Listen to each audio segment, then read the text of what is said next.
Manosh Kumar Thakur is a shining star in Bengali literary world. He has been practicing Bengali poetry continuously for more than 3 decades. His poems are very popular among readers. His poems contain philosophy of life, love of nature, and social responsibility. He believes that poetry can change the totality of human life in many ways. Poetry can become the shelter of his heart to people.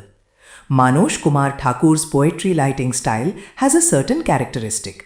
He writes poetry in very simple, common language. His poetry is never written with complex words. He has been very enthusiastic about literary practice since his childhood, although at one time due to professional pressure, it was not possible for him to go far with literature, but recently he is again engaged in literary practice. His mother supported and encouraged him every moment in this literary practice. In his poems, there is not much of angst and sadness for love. Apart from writing poetry, he also publishes a literary magazine. He has won many awards for his professional skills at India and abroad. He has traveled to different parts of West Bengal and even abroad many times. He has been writing poetry since childhood.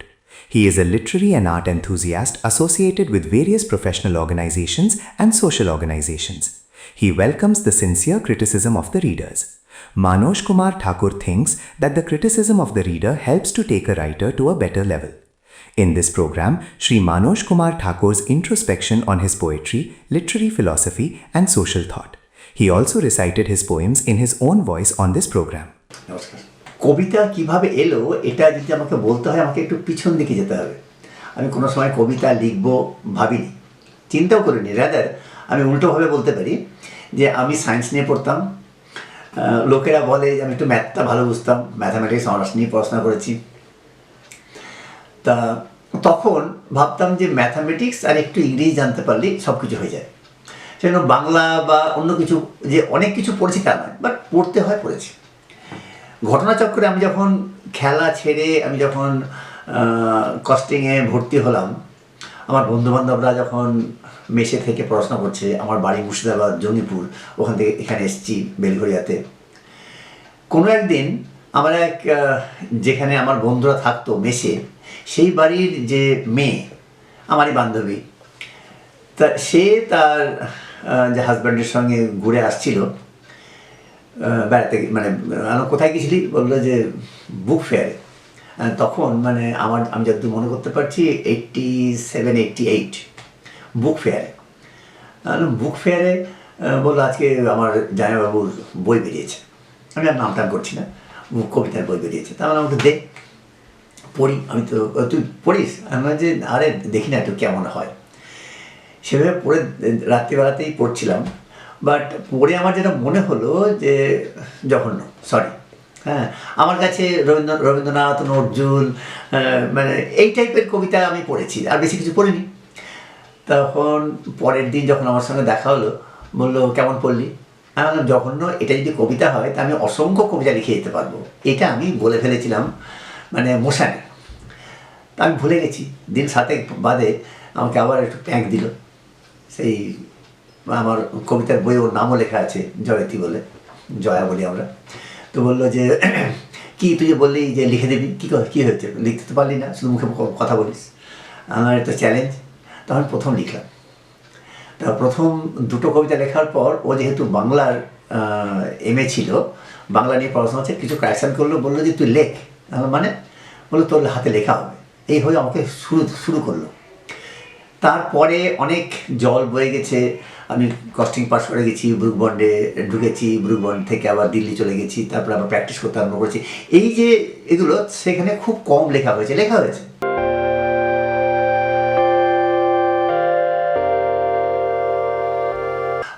আমি realise করেছি অনেক দিন বাদে, মানে আমার লেখা যখন ছেপে গেছে তখন আমি রিয়ালাইজ করেছি আমাকে কোনো একজন, মানে আমি বলে দিচ্ছি, আমি হঠাৎ করে রাত্রে আমার বই বেরোনোর পর রাত্রে আমাকে রাত 10টা নাগাদ একজন ফোন করে।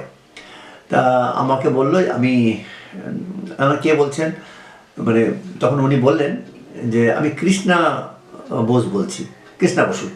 তা আমি বললাম ঠিক বুঝতে পারছি না, বলে আমি হ্যাঁ করছিলাম। আমি কবি কৃষ্ণা বসু বলছি। তা আমার তো শোনা মাত্র আমার ভয় লেগেছে, আমি নিশ্চয় যে আমার কবিতার মধ্যে কিছু ভয়টা মানে ভুল টুল আছে। আমি সেইভাবেই ওনাকে বললাম যে দিদি বলুন কোথায় ভুল হয়েছে। বললো যে আমি তোমার প্রথম বইটার প্রায় অর্ধেক 70টা মতো পড়ে ফেলেছি। তা আমি আবার রিপিট করলাম যে দিদি বলুন কোথায় ভুল আছে, আমি তাহলে রেকটিফাই করে নেবো। তো আমাকে বললো যে আমি কি তোমার ভুল ধরার জন্য তোমাকে ফোন করেছি রাত 10টার সময়? আমি সেটা নয়, আমি তোমার মধ্যে একটা নতুন জিনিস পেয়েছি যেটা এখনকার কবিতার মধ্যে পাওয়া যায় না।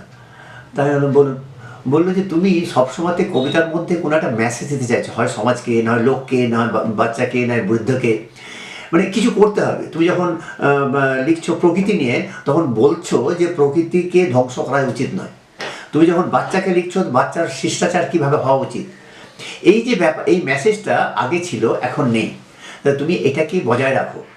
তা আমি তখন আবার আমার কবিতাগুলোকে পড়তে আরম্ভ করলাম। দেখলাম যে হ্যাঁ, মানে হয়তো অবচেতন মনেই এটা আমি লিখে ফেলেছি, হয়তো আমার একটা ভেতরের জিনিস।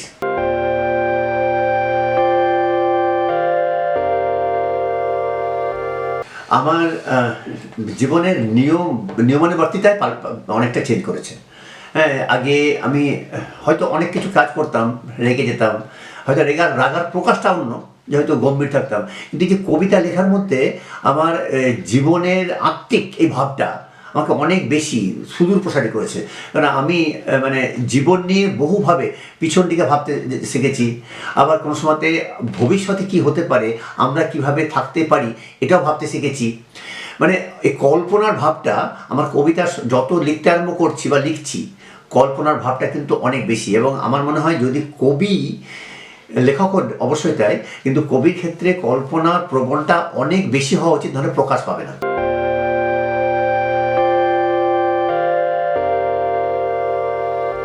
অতীত, বর্তমান, ভবিষ্যৎ তিনটেকে এক জায়গায় আনতে পারে কিন্তু কবি, মানে কবিতা। আর শুধু তাই নয়, কবিতা সবচেয়ে আমার কাছে যেটা মনে হয় যে একটা গল্প লিখলে একটা 20-25 পাতার যে গল্পটা, সেটা আমাকে এক পাতায় কীভাবে সহজে ছোট্ট করে আনা যেতে পারে, এটাই কিন্তু কবির একটা বিরাট মানে গুণ। মানে আমি পারি কি জানি না, কিন্তু মানে চেষ্টা করি যে কত সংক্ষেপে ভালোভাবে বোঝানো যেতে পারে।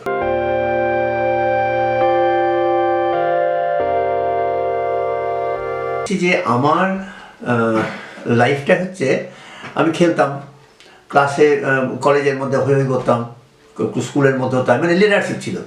মানে আমার লোকজন নিয়ে বড় হওয়া। পরবর্তীকালে আমি যখন এই যে লাইনে এসেছি, সেখানেও প্রচুর লোকজন নিয়ে আমার কাজ।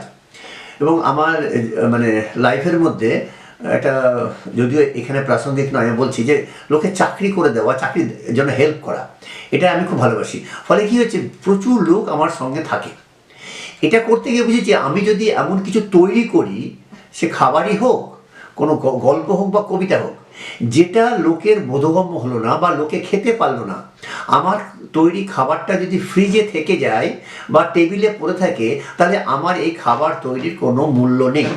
তাহলে আমার যদি কবিতা যত লোকের মুখে মুখে ঘুরবে, আমার কবিতা লোকে যত সহজভাবে বুঝবে, তত আমার ক্ষেত্রে এটা মানে সাকসেস। আর একটা জিনিস হচ্ছে, আমি কবিতা যখন লিখছি তখন এমনভাবে লেখার চেষ্টা করি যাতে লোকের মনে ঢুকে পড়ে। এই মনে ঢুকে পড়ে একটা লোক যদি আমার কবিতা পড়তে পড়তে কেঁদে ফেলে, আর আমার কবিতা পড়তে পড়তে যদি মনে করে এটা আমারই লাইফ, আমার বাবার লাইফ, আমার মায়ের লাইফ, তাহলে সঙ্গে সঙ্গে ওই কবিতার মধ্যে একাত্ম হবে। এইটাই হচ্ছে আমার কাছে সবচেয়ে দামি।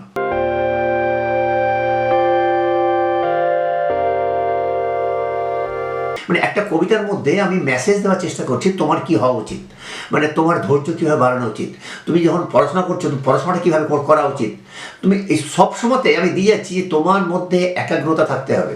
আমার কবিতার মধ্যে এগুলো থাকছে।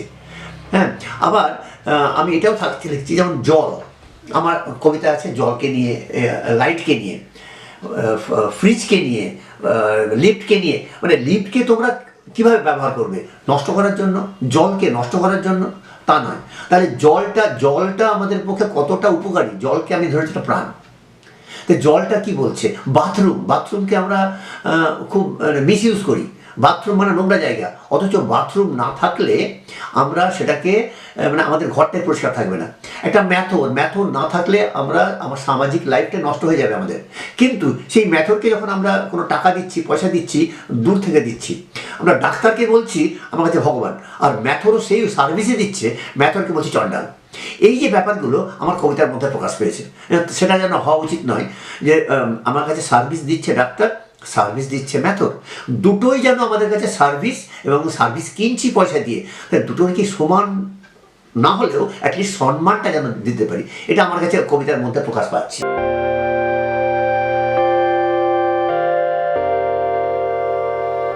আমার সঙ্গে কথা বলা, কবিতা পড়া, এই করে যে লোক ভেবেছিল কিছু হবে না, সে লোক কাজে কাজ করছে, চাকরি করছে।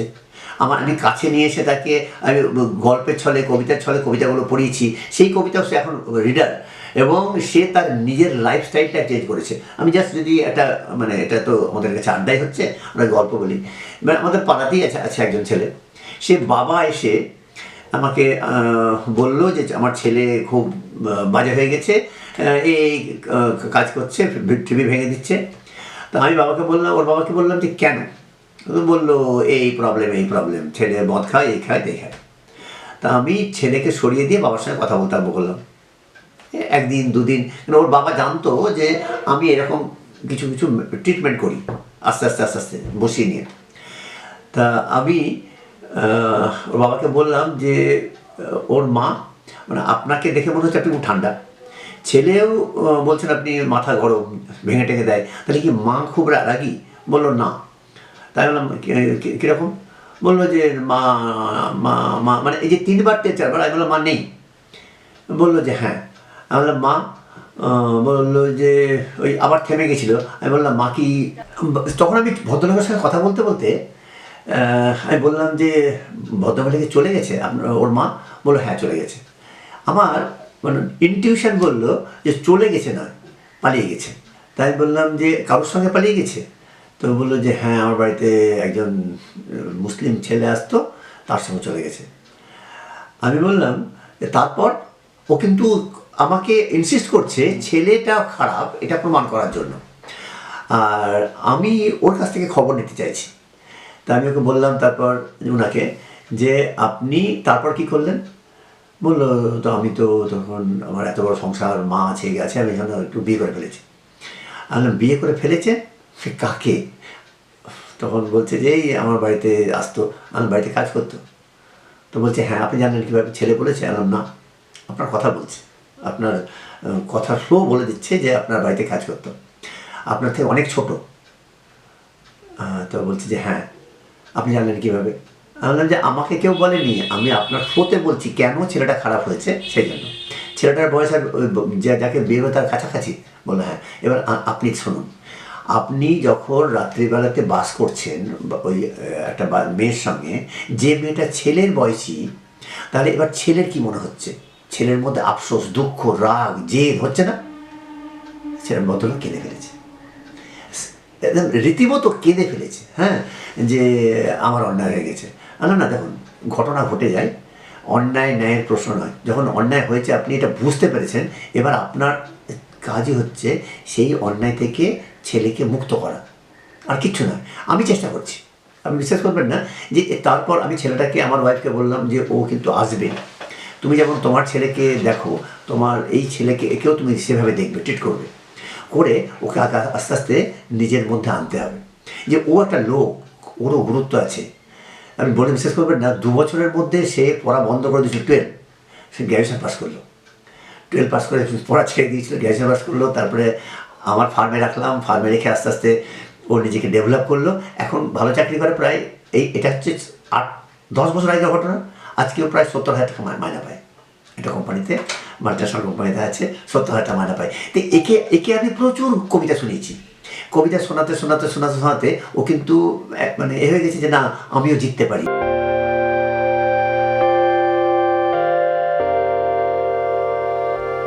কবিতার মধ্যে গল্প থাকে হচ্ছে যে আমরা যখনই যা লিখতে যাচ্ছি তাকে আমাকে হয় লেখার পরে কিংবা লেখার আগে ওই পুরো জিনিসটাকে ভাবতে হয়েছে। এই ভাবনাটাই কিন্তু আমাকে একটা কমপ্লিট কবিতা দিয়েছে। আমি যদি মনে করি 3-4 লাইন একটা কবিতা, কোনো একটা থিম, সেই থিমটা লিখতে পারি। কিন্তু আমি যখন একটা বড় কবিতা লিখছি তখন তারা গল্প, আমি যখন কোনো একটা মেয়ে অনেক কষ্ট করে জীবনে দাঁড়িয়েছে, তারপর যখন তার ভাই মানে বাবা মারা গেল, মা মারা গেল, ভাই আর দিদিকে দেখলো না, যে দিদি বিয়ে থা করলো না, ভাইয়ের চাকরি থেকে আরম্ভ করে সব কিছু করার, পড়াশোনা চাকরি করে দাঁড় করে দিল, এবার সে একা। এই যে জিনিসটা, আমি যদি নিজে প্লটটা চিন্তা করতে না পারি, আমি যদি সেই মহিলাকে দেখতে না পারি, হ্যাঁ, তাহলে কিন্তু কবিতা হবে না। তাহলে আমাকে কিন্তু যখনই আমি কবিতা লিখতে যাচ্ছি, আমাকে তখন সেই মেয়েটার দুঃখ, তাপ, অনুতাপ আমাকে সব কিন্তু ফিল করতে হচ্ছে।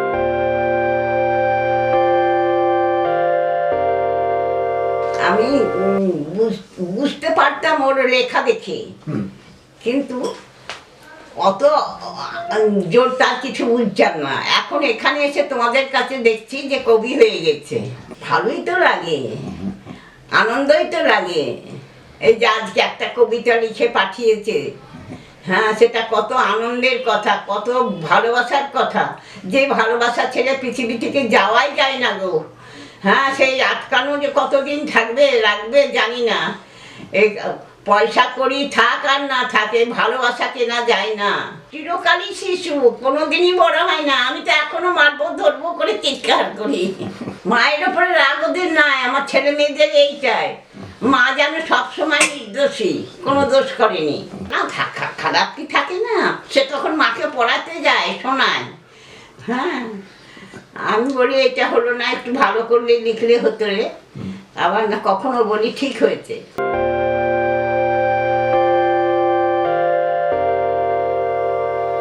আমার খুব বাজে হ্যাবিট, মানে আমি বাজে হ্যাবিটের একটা এক্সাম্পল দিচ্ছি, হয়তো শুনতে খারাপ লাগবে। আমি সব সময়তে, আমি যখন ফুটবল খেলে বড় হয়েছি তো, তা আমি যখন গাড়ির উপরের হ্যান্ডেলটা ধরতাম, আমার মনে হতো যে এই সবারই হাতগুলো কী সুন্দর, আমার হাতটা সে চাষ করা হাতের মতো বাজে, এটা আমার মনে হতো। হ্যাঁ, আমার চেহারাটার মধ্যে রাফনেস, আমি যে কারণে সবসময় একটু জামা প্যান্ট পরে টিপটাপ থাকতে ভালোবাসি। সেরকম কবিতা যখন প্রথম দিকে লিখি বা লিখে ফেলেছি, তখন মনে হচ্ছে কবিতার মধ্যে কিছু নেই, এটা লোকে পড়াবো। এবং মা বললো না যে আমার কাছে এসে পড়ায়, তাহলে আমি বেশিরভাগ কবিতা আমার মা, আমার এক দিদি আছে, হ্যাঁ, আমার উপরের দিদি, এই দুজনকে পড়ানোর চেষ্টা করি। কারণ ওরা ভুলটা হলে ভুল বলে, এটা এখানে চেঞ্জ কর। আদারওয়াইজ অনেকেই বলে খুব সুন্দর হয়েছে, আমি সেটা চাই না।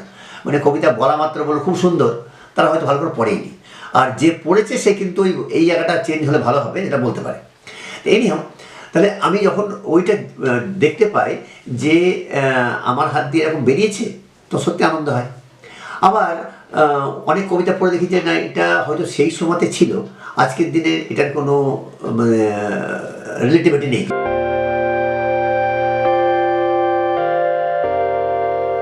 মা, তুমি আমার সাধনা। মা, তুমি আমার সূর্য দেখা ভোরের আলো। তুমি আমাকে শিখিয়েছ অন্ধকারেও কিভাবে পথ চলতে হয়। তুমি আমার হাত ধরনি হাঁটতে, বরং শিখিয়েছ পায়ের তলার মাটিতে ভরসা রেখে কিভাবে দাঁড়াতে হয়, পড়ে গিয়ে আবার উঠে দাঁড়াতে হয়।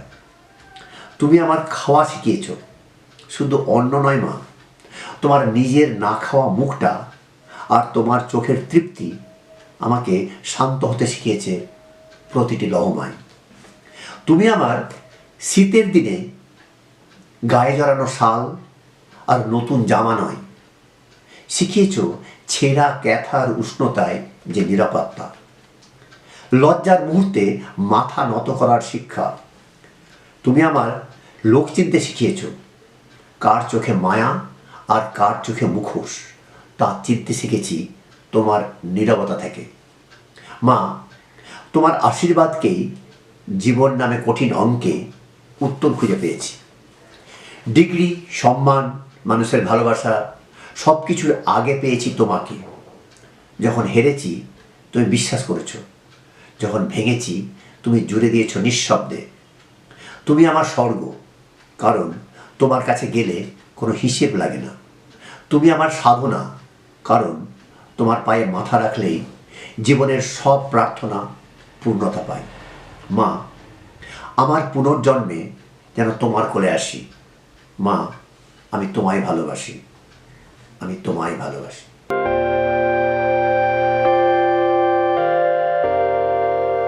আকাঙ্ক্ষা। প্রেম থেকে সংসার চেয়েছে তৃষা, আর সংসার থেকে প্রেম খুঁজেছে নিশা। দুজনেই এক মুঠো বিষ চেয়েছিল, নিজেকে বিষাক্ত করতে করতে অসহায় আবরণে রক্তিম খেলা, তৃষ্ণার্ত বেলা। নিজের রক্তে স্নান করে পুজো করতে চেয়েছিল। এক অমাবস্যার রাত, এক অতৃপ্ত কান্না, এক বিষণ্ণ ধূমকেতু। পূজা শেষে অমাবস্যার আকাশে এক টুকরো আলো, যা আঁধারে মিলিয়ে গেল। আকণ্ঠ প্রেম না দিল সংসার, না দিল সম্পর্ক। সেই নিশা, সেই তৃষা ফিরে যেতে চাই শৈশবে, বিলুপ্ত ভালোবাসার আবহে, যেখানে শারীরিক ও মানসিক চাহিদার মধ্যে এক প্রাণোচ্ছল তৃষ্ণা ছিল, ছিল আবেগের আলোড়ন। জীবনের পথ, জীবনের যুদ্ধ মিশে যায় এক স্রোতহীন প্রবাহে, কল্পিত বন্ধনে।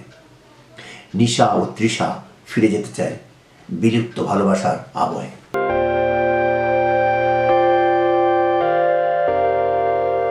সমাজ, যে ছোট্ট মেয়েটি ধর্ষিত হলো আজ, ধর্ষকরা কি খোঁজ দিয়েছিল সে কোন জাত, কোন রক্তে কি হয়? রক্ত নিয়ে ছেলে খেলা করেও ক্ষান্ত নয়।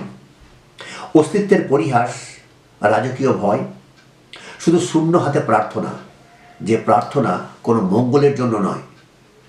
সৃষ্টি ও ধ্বংস একই সঙ্গে হতে পারে। যদি ধ্বংসের অন্তিমে সৃষ্টি ফিরে আসে, যদি আবার বৃষ্টি নামে, শান্ত পৃথিবীর অতৃপ্ত রূপ দেখা হবে তোমার আমার, সেটাই হবে শেষ আশ্রয়। কিন্তু যে মেয়েটি ধর্ষিত হলো আজ, মেয়েটিকে সমাজচ্যুত হতে হলো। মন্দির মসজিদ তার জন্য নয়, সে যে ধর্ষিতা। আর ধর্ষকরা তো আলো মেখেছে, কলঙ্ক তাদের জন্য নয়। এটাই তো রাজ, যে মেয়েটা ধর্ষিত হলো আজ।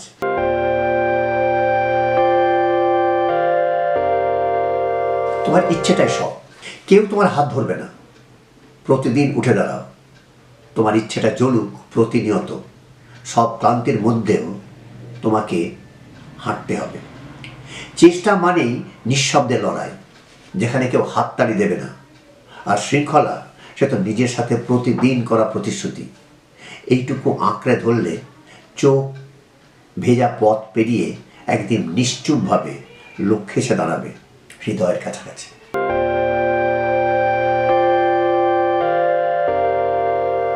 যে কবিতা লেখেনি, যে লোকটা কবিতা লেখেনি কোনোদিন, কোনো শরতের আকাশে মেঘের স্তূপে মনটাকে গুঁজে রাখেনি, যে মাধবীলতায় হাত রেখে মনটাকে উদাস করেনি, সেও ভালোবাসে, ভালোবাসার কারণ দিয়ে। সেই লোকটা যে কোনোদিন কবিতা লেখেনি, যে কোনোদিন সূর্যাস্তের রঙিন আভায় নিজেকে প্রশ্ন করেনি পূর্ণিমার ছন্দে তার মন উত্তাল হবে কিনা, সমুদ্রের ঢেউ আছড়ে পড়া বালিতে পা ভিজিয়ে নিজেকে নিংড়ে কিছু লেখেনি ভালোবাসার কথা। সেই লোকটা যে কোনোদিন কবিতা লেখেনি, যে কোনোদিন ফাগুনের বাতাসে নিজের অভিমান উড়িয়ে দেয়নি, যে বিরহে নিজের অভিশাপ দেয়নি, নিজের মনের নগ্ন যন্ত্রণা পাষাণ বেদিতে ছুড়ে দেয়নি, লেখেনি, সে কোনো কবিতা লেখেনি। তবু তার ভেতর ভালোবাসার আগুন জ্বলে। নির্জন কৃষ্ণচূড়ার লাল আভায় নিজেকে করে রঙিন, যে মন্দিরে দরজা বন্ধ রেখে অন্তিম প্রার্থনায় মগ্ন, সেও কোনো প্রমাণ রাখেনি যে লোকটা কোনো কবিতা লেখেনি। সে প্রশ্ন করেনি নিঃশব্দ প্রেম ও প্রকৃতির মিলন কোথায়। সেও কোনোদিন জানতে চায়নি তোমার আমার সম্পর্ক। সেও কিছু খোঁজে যা দেখেনি। সেই লোকটা লেখেনি কোনো প্রেমের কবিতা, কোনো কবিতার শব্দে মন ভেজেনি, লেখেনি, সে কোনো কবিতা লেখেনি।